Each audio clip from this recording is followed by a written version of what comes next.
কি ভাই, এটা দেখে মনে হচ্ছে আপনার কাছে সিলেটের মোটা ভালো ওয়াল প্লাস্টার করার জন্য খুবই ভালো এবং মজবুত। আসলে এটা কিন্তু তা না। এটা হলো এক ধরনের ডায়াবেটিসের ওষুধের ক্যাপসুলের ভিতর থেকে আমি বের করেছি। এই ক্যাপসুলটা আমি রোগী নিয়ে আসছি, যে বলল যে, "ভাই দেখ, আমার কিন্তু এইটা ডায়াবেটিস ওষুধ খাচ্ছি।" আমি বললাম, "দেখি ভাই একটু।" তো দেখে প্যাকেট চকচকে মনে হলো। আমি বলি, "ভাই একটু ক্যাপসুলটা খুলি।" আমি ক্যাপসুলটা বের করে রোগীকে দিলাম। রোগী নিজেই বের করল। এরকম দেখেন বের হলো। দেখে মোটা দানা।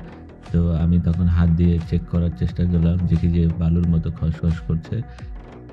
আমি জানি না এটা ওষুধের যে ইনগ্রেডিয়েন্ট মেথি এবং গ্রুমার ছিল।